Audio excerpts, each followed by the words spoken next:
नमस्कार साथियों, स्वागत एक बार फिर से आपका हमारे YouTube चैनल में। दोस्तों, आज हम पढ़ने वाले हैं कल्याण चंद चतुर्थ के उत्तराधिकारी के बारे में। और साथ ही जो बच्चे चैनल में नए हैं, मैं उनको बता दूं, ये सीरीज़ हमारे उत्तराखंड इतिहास की चल रही है, जिसमें हम कुमाऊँ के चंद राजवंश को कवर कर रहे हैं। साथ ही ये जो कंटेंट है, ये हमारे BS नेगी की बुक से लिया गया है। आज हम पढ़ेंगे कल्याण चंद चतुर्थ के बारे में। इससे पहले वाली क्लास में हमने जो चंद शासक जगत चंद के बारे में पढ़ा था, साथ ही चंद वंश के अवनति काल को हमने देखा, और उसके बाद हमने जो है कल्याण चंद चतुर्थ के बारे में पढ़ा। और साथ ही हर्षदेव जोशी, जो कि कल्याण चंद चतुर्थ का सेनापति था, इसके बारे में भी हमने जो है इससे पहली वाली क्लास में पढ़ा था। तो आज की क्लास शुरू करने से पहले जो है हम थोड़ा हर्षदेव जोशी के बारे में पढ़ लेते हैं। तो दोस्तों, हर्षदेव जोशी जो है, इसे कुमाऊँ का कौटिल्य भी कहा जाता है। और साथ ही इतिहासकार नित्यानंद मिश्र ने शिवदेव जोशी को कुमाऊँ का शिवाजी कहा है। और शिवदेव जोशी जो है वो कल्याण चंद चतुर्थ का सेनापति था।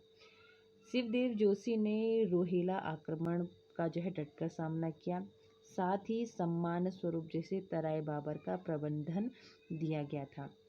कल्याण चंद ने शिवदेव जोशी को बख्शी की उपाधि दी, और साथ ही अल्पवयस्क पुत्र दीपचंद का संरक्षण इसे नियुक्त किया, जिस कारण शिवदेव जोशी को जो है कुमाऊँ का बैरम खां भी कहा जाता है। तो यहाँ पर आपको क्या याद रखना है कि जो शिवदेव जोशी है, ये कल्याण चंद चतुर्थ का सेनापति था, और इसे कुमाऊँ का कौटिल्य कहा जाता है, कुमाऊँ का शिवाजी भी इसे कहा जाता है। साथ ही साथ इसे जो है कुमाऊँ का बैरम खां भी कहा जाता है। आज की क्लास में हम देखेंगे कल्याण चंद चतुर्थ के उत्तराधिकारी के बारे में। तो 1748 ईस्वी में दीपचंद कुमाऊँ का शासक बना, जिसके समय पानीपत का तीसरा युद्ध 1761 में हुआ था, जिस युद्ध में मुगल बादशाह के कहने पर दीपचंद ने मराठों के विरुद्ध सैन्य टुकड़े भेजी थी। तामाढोण का युद्ध 1755 में शिवदेव जोशी और गढ़ सेनापति नरपति गुलेरिया के बीच हुआ था।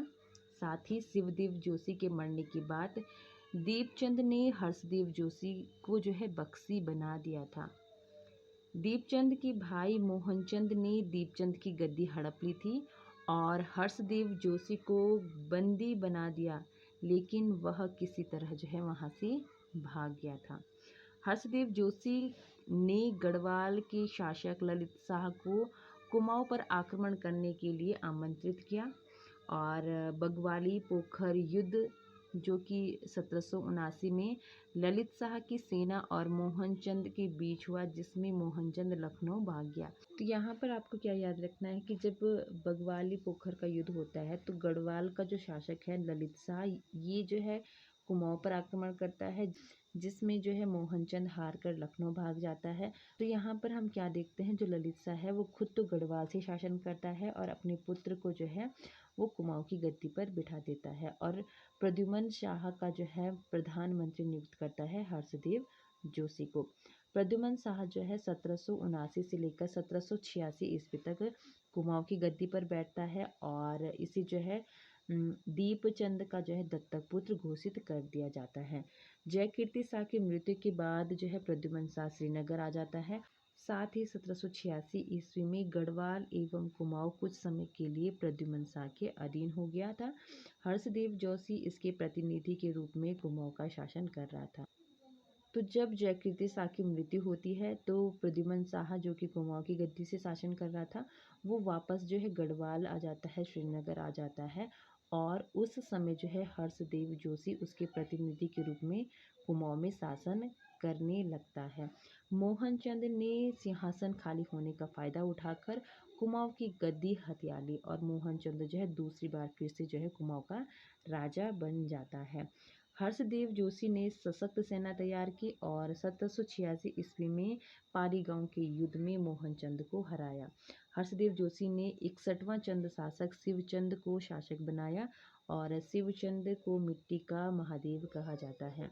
यहाँ से भी आपका जो है क्वेश्चन बन सकता है कि किस चंद शासक को जो है मिट्टी का महादेव कहा जाता है, तो ये है आपके 61वें चंद शासक शिवचंद। इसके बाद मोहनचंद के भाई लाल सिंह ने रामपुर के नवाब की सहायता से कुमाऊं की गद्दी हथिया ली और लाल सिंह ने मोहनचंद के पुत्र महेंद्र चंद को गद्दी पर बिठाकर खुद उसका प्रधानमंत्री बन गया। अंतिम चंद शासक महेंद्र चंद 62वां चंद शासक था। यदि मोहनचंद को एक बार गिना जाए तो 61वां चंद शासक। ठीक है। हर्षदेव जोशी ने गोरखा नायक बहादुर शाह को कुमाऊं पर आक्रमण के लिए न्योता भेजा। इसके बाद 1790 ईस्वी में हवालबाग के साधारण युद्ध में महेंद्र चंद मारा गया। 1 फरवरी 1990 को अल्मोड़ा पर गोरखाओं का कब्जा हो गया। इसके बाद हम देखते हैं अल्मोड़ा में गोरखाओं का कब्जा कब होता है, 1 फरवरी 1990 में।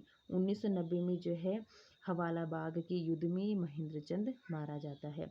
ब्रिटिश काल में चंद राज्य 2 भागों में विभाजित था, एक अल्मोड़ा शाखा, दूसरा काशीपुर शाखा।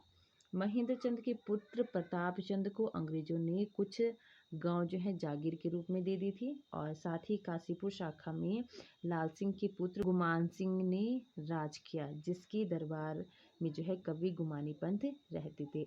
उत्तराखंड सांसद रहे केसी बाबा सिंह, ये भी जो है काशीपुर चंद शाखा से संबंध रखते हैं। आगे हम देखते हैं हर्षदेव जोशी। हर्षदेव को हरकदेव जोशी भी कहा जाता है और हर्षदेव को जो है कुमाऊं का किंग मेकर भी कहा जाता है। डब्ल्यू फ्रेजर व कैप्टन हैरियस ने हर्षदेव जोशी को कुमाऊं का अलवारिक कहा और हर्षदेव जोशी ने लगभग जो है 8 नरेशों को गद्दी पर बिठाया था। राहुल सांकृत्यायन ने हर्षदेव जोशी को विभीषण की संज्ञा दी है। तो ये थे दोस्तों कुमाऊं के चंद शासक। अगली क्लास में हम कुमाऊं में नेपाल के देन एवं संबंध को पढ़ेंगे, यानी कि कुमाऊं के साथ जो है नेपाल के कैसे संबंध थे और साथ ही इनके क्या लेन देन थे, ये सारे हम जो है अगली क्लास में कवर करने वाले हैं।